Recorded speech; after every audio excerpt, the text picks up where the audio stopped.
Play it with Xbox Game Pass.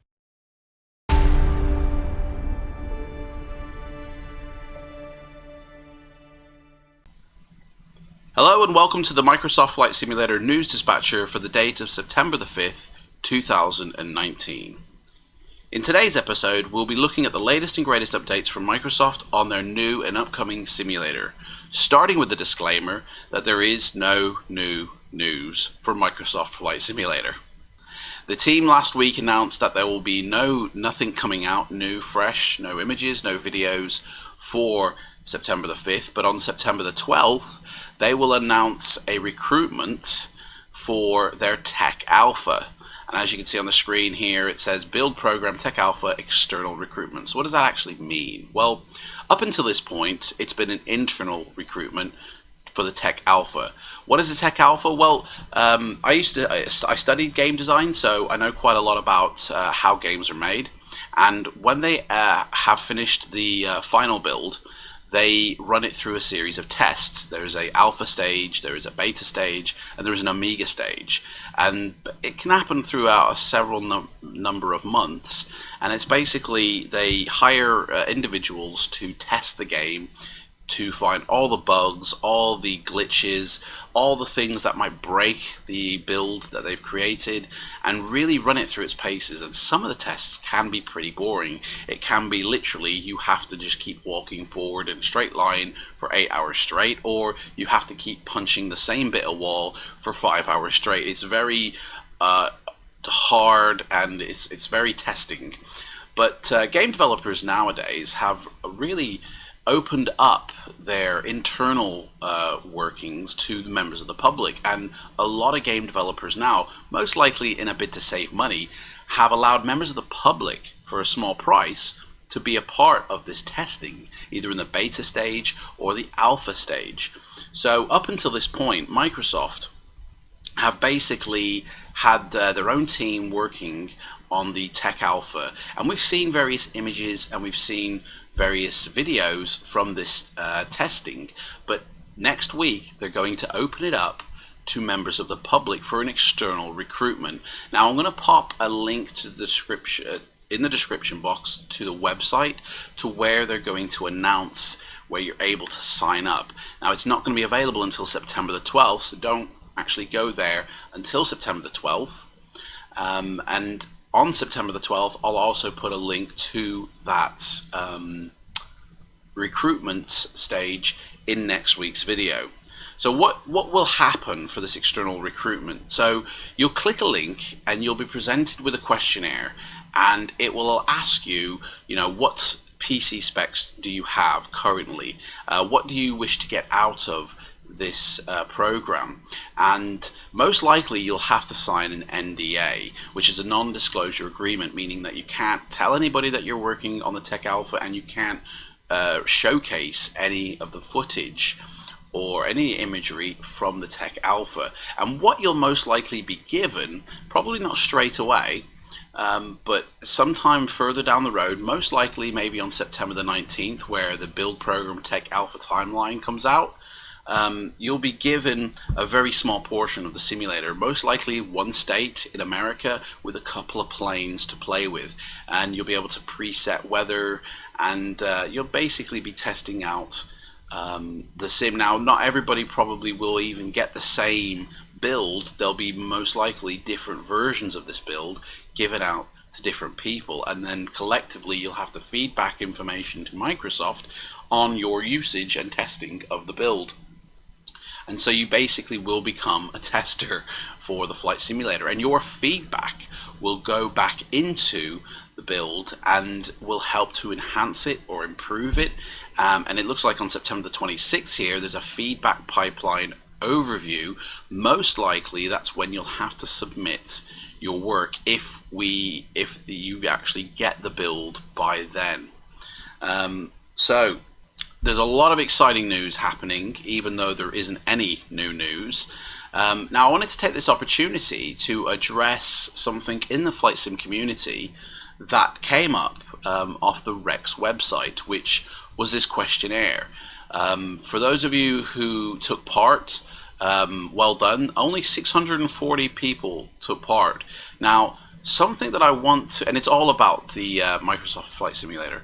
Now, something I want to address straight away. I've done my own research into the flight simulator community, and there are about 10 to 25,000 people who take part in flight simulation.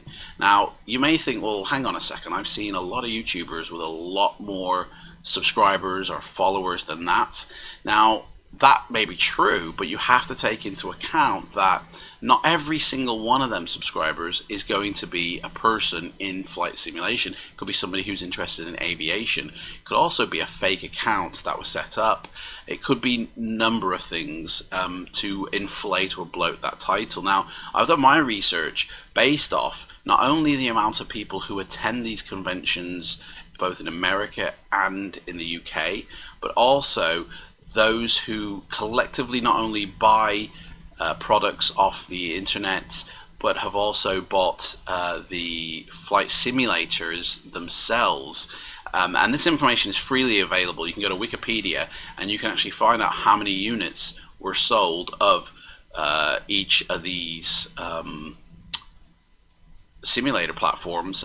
And of course, some of them will have the same user buying multiple ones. So taking that into account, there is a rough count of between 10 to 25,000 people in our community. Now, it might not sound like much when you compare it to the billions that live on the planet, or it might seem like a lot, but in respect to this survey, only 640 people responded. Now, this is a very important factor because out of the 12 questions that were asked, okay, all the answers are based upon the 640 responses given.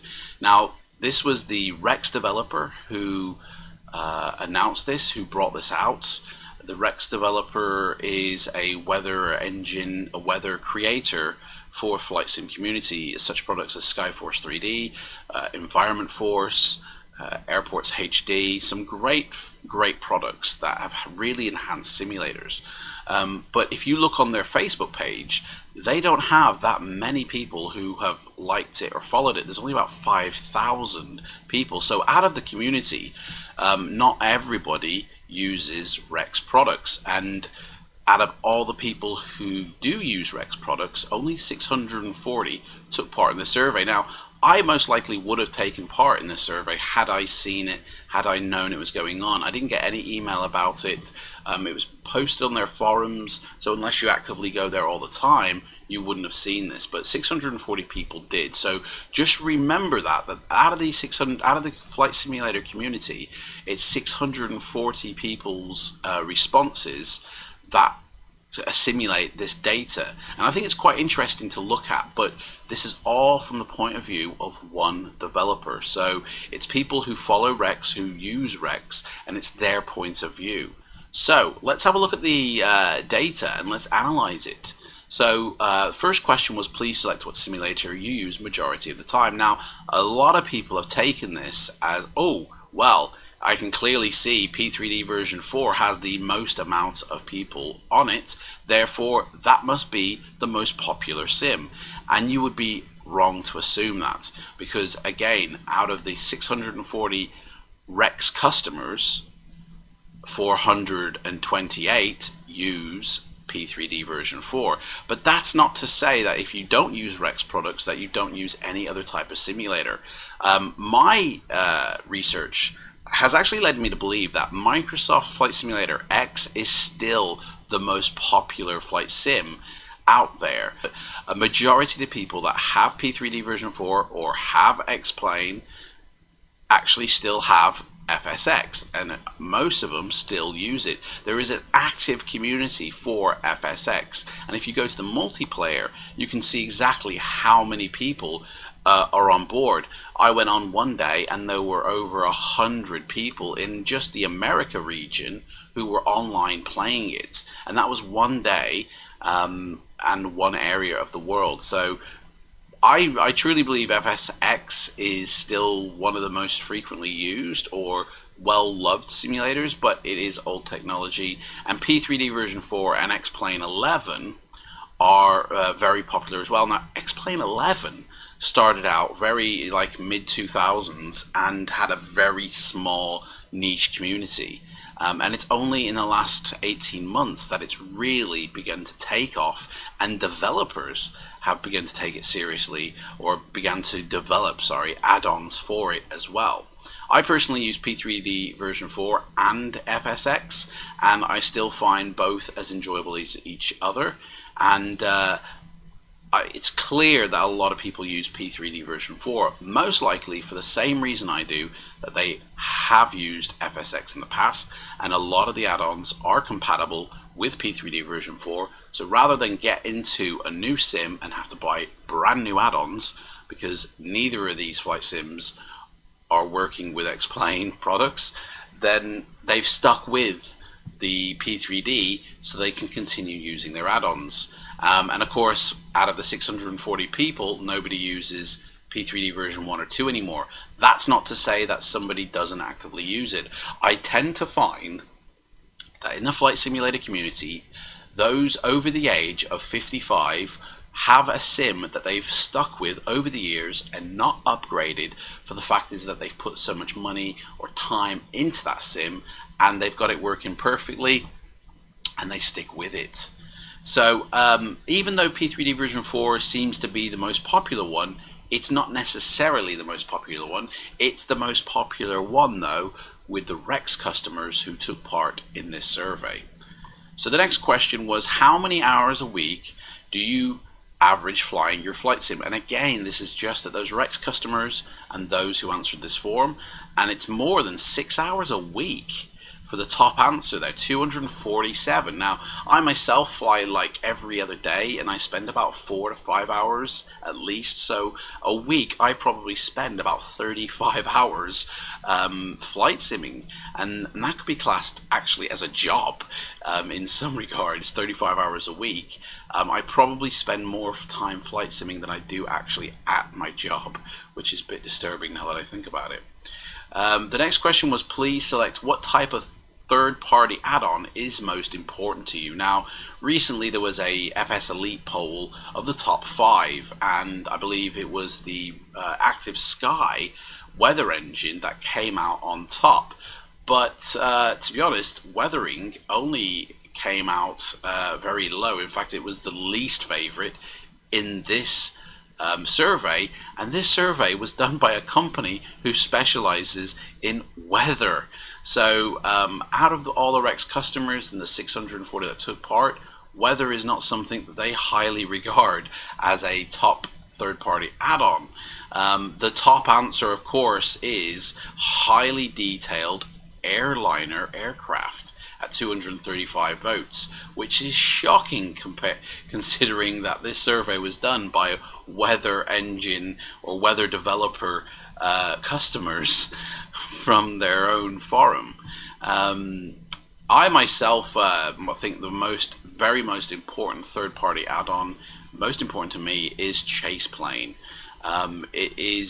What really adds a layer of immersion to your sim, because it adds not only the viewpoints and being able to switch, and it's a lot nice and easy, but also it has like rumble feature, shake, and motion effects that really add a layer of immersion.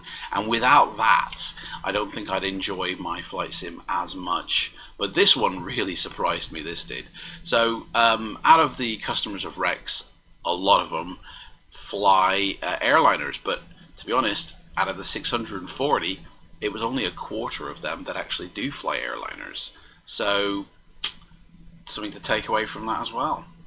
So question 4 was, please rate your first reaction when you heard the news about the new simulator, and everybody responded, and the average rating was 4.22. 4 stars out of 5. So it didn't blow everybody away, but it was a very positive reaction. And again, please rate your reaction when you watch the video of the new simulator. Pretty much the same reaction. It didn't blow them away, but it was a positive reaction. Now, I saw the internet after the trailer dropped. I watched the trailer, I went to the internet, and every forum with flight simulation was completely littered with the information about the trailer, a link to the trailer. Everybody was talking about it to the point where the forums had to remind themselves that this is like, say, for instance, an X-Plane or a P3D forum, and can you please, steer your Microsoft love to the Microsoft forums. Everybody was talking about it. I mean, I would probably say a 5 out of 5 for the reaction and the video, but out of the Rex users, it got 4 out of 5. Number 6 was, how likely will you purchase the new flight simulator when it is released? Now, this question is most important question, I feel, from Rex. This question rates how Rex will be handling their business in the future, I feel. Usually when a business is asking a questionnaire, there is one question in that questionnaire that they are the most anxious or the most looking forward to you answering, because it's the whole purpose of the questionnaire. It's the one money shot question, and then they fill a load of questions surrounding it to sort of hide the fact that this is what they really want to know. I believe that this is actually that question. How likely will you purchase? Because if everybody in the community was to purchase the new flight simulator and the Rex add-ons were not compatible, that means the business of the future for Rex is looking very slim and bleak. Because if you've got the latest flight simulator from Microsoft and it's running in-house weather and it's running beautifully and better than your old flight sim that you used to use, what would make you go back to that flight sim and of course buy add-ons for it in the future? So a lot of developers, I feel, really look at this question as, oh yes please, hopefully nobody will be bothered with it when it comes out. But 4 out of 5, again, the same type of response. So for me, out of the Rex customers, the 640 people, probably about 400 of them, maybe 300 of them, about half of them most likely voted, which gave this star rating a 4 out of 5. To be honest, I think the past has demonstrated that people will own multiple simulators and use multiple simulators even if one is clearly better than the other. I use FSX just as much as P3D, and P3D is clearly better than FSX. I just like using FSX, and I still do. So I don't think that many people who buy the flight simulator, the new one when it comes out, will abandon the old ones. I think they will continue to use it, and therefore Rex will still need to make and develop all these add-ons. Number 7, how likely will you purchase the flight simulator if it is subscription based? We took a hit on the star rating. Not everybody gave it as a favorable answer as the previous questions. I believe about 90% this is going to be subscription based, but it's a hidden subscription. Microsoft Flight Simulator may be free to the community of if you have Game Pass, but you need that Game Pass in order to use it. Game Pass for the PC and the Xbox One will set you back, if you live in the UK, £15. If you want it just for the PC, I believe it's about £8. And that's what you have to pay in order to access all the games from Microsoft on their Game Pass device. But it has a lot of free games, and it has some games that you pay for as well. If you need to pay for this game or not, this flight simulator, is another question. But the fact that it's on Game Pass, and Game Pass is a subscription-based model, means that this new flight simulator will be subscription based, even though Microsoft have actually stated, hidden within their insider home information, that it won't be subscription based. I think it's a hidden subscription because you're having to pay for Game Pass, and if you only use Microsoft Flight Simulator, then you're paying every month for Microsoft Flight Simulator, and that's a subscription base. Question 8 is, please select what is most important to you about the new flight simulator. Again, questions about the new one. So the most popular answer was 174 votes, the performance of it. And this is basically coming from the community from FSX, really, where the performance of the hardware was never good enough for the performance of the software. It's only till recent times with real supercomputers that FSX is able to run smooth, or P3D is able to run smooth, but you do need a good computer. So the fact is that a lot of people are worried that, oh my gosh, these visuals, 4K, it looks amazing, but how is it going to play in my computer? Is it going to be a slideshow, or is it going to be smooth as silk? Now, I believe it will be smooth no matter what computer you have. If you have a low-end spec, you will still get smooth visuals compared to if you have a high-end spec. And this is basically because I believe gaming is changing in the way that it's being delivered to the customers. Google Stadia is releasing at the end of this year, and basically they're saying that you're going to be able to get 4K 120 frames, or I believe it was 8K in fact, 120 frames per second with the highest graphics no matter what device you run it on. And that's basically because you're not playing the game from your computer, you're streaming the game, so it's now dependent on what is your bandwidth of your internet. That's going to decide the quality of the game. Now, a lot of people have high bandwidth, they have a lot heavy download and upload speeds, and that's really, I think, going to determine how well Microsoft Flight Simulator works, because I do believe you'll be streaming the data of the landscape off a server somewhere in the world, but everything else like the weather, the planes, and a few scenery objects will be actually located on your personal computer.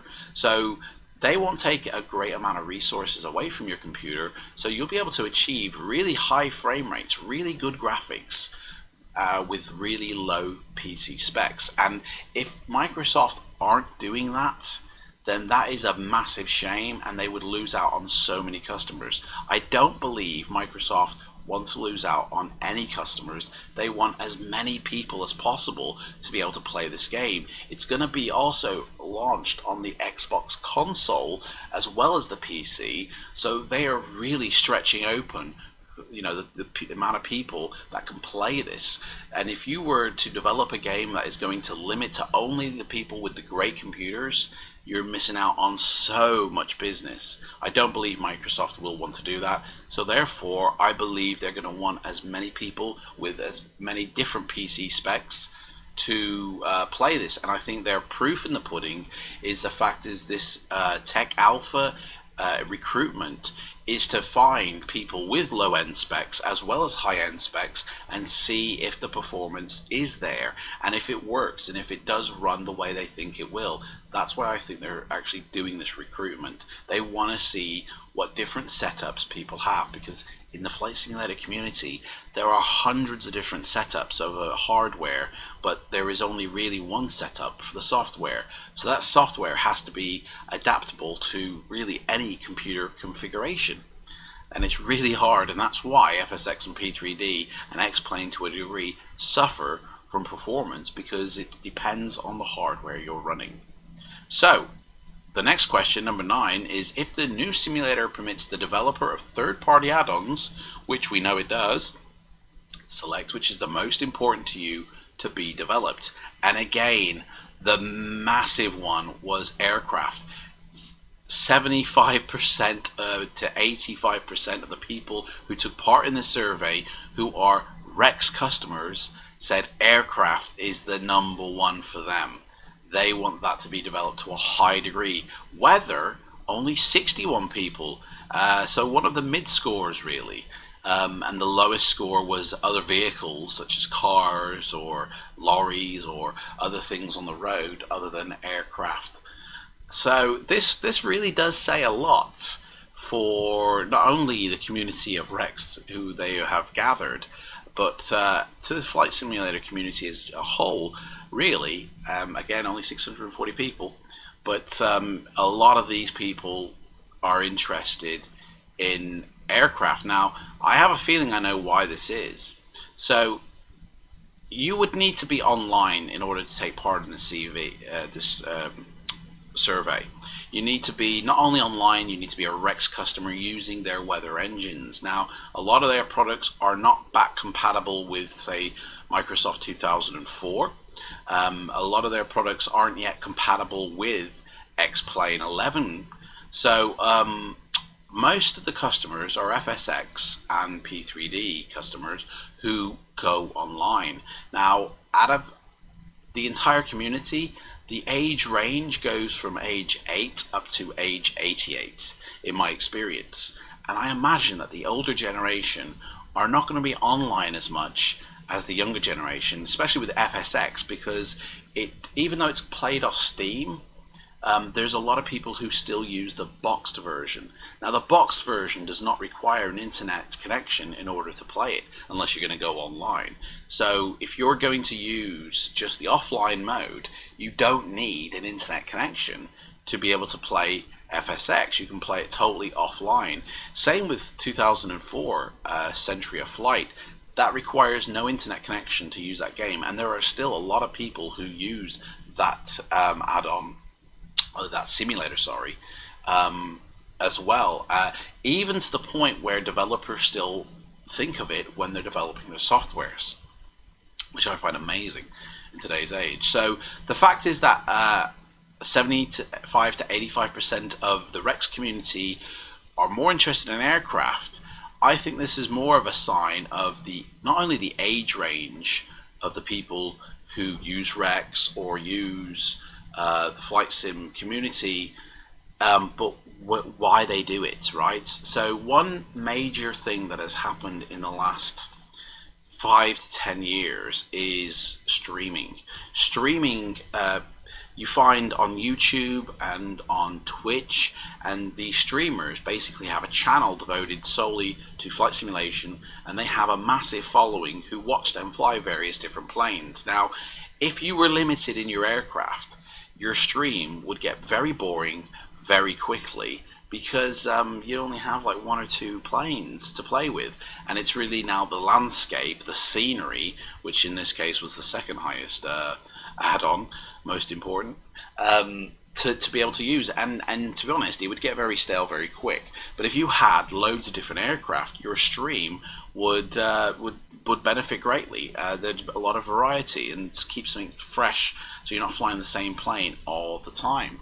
So, and the main reason why people stream these days is basically to make money. The next one is, how likely will you continue to use your primary simulator? Here's another question that's really important to Rex. After the new simulator is released, if the new simulator supports third-party add-ons, and it's kind of like almost half. Everybody responded again, but 3 out of 5, were like, well, probably, yeah, maybe. This is kind of a maybe question. How likely will you continue to use your primary simulator after the new simulator is released if the new simulator does not support third-party add-ons? And again, I think this is a question for Rex to find out from the community. Will our customers still support us? Will they continue to use their primary simulator? If we cannot integrate with Microsoft. Now, I think they will be able to integrate with Microsoft, but not particularly Rex, because it looks like Microsoft have their own internal weather, and Rex, will find no need for it. And Rex are now getting into scenery, photo-based scenery, which is great, but Microsoft have already got there. They've already got where Rex are going, so therefore I can't see a future for Rex with Microsoft as a third-party add-on unless they change the add-ons that they do and they offer something else. Maybe their radar add-on will work within Microsoft Flight Simulator. I don't know, but I do think that Rex are a little concerned for their future if everybody was to suddenly switch to Microsoft Flight Simulator. And of course, did you sign up for the Insider program? Over half said yes. I think majority of the people did, but 250 didn't. Now, this is most likely the elder generation who aren't that bothered, or people who are happy with the sim that they've got. I do believe that there is a future for Rex in the future. I do believe that people are not going to abandon their sim when Microsoft Flight Simulator comes out. I think people are going to continue to use P3D or X-Plane or even FSX, even when they're using Flight Simulator from Microsoft. So there we go. That's the news that I wanted to talk about. Now, next week we will be going over the new news that is coming out. If there is anything you feel I overlooked in today's episode, or if there is a topic you would like us to discuss in the future, please leave your comments below for me to consider for next week's show. And with that, I'm going to say goodbye. Take care.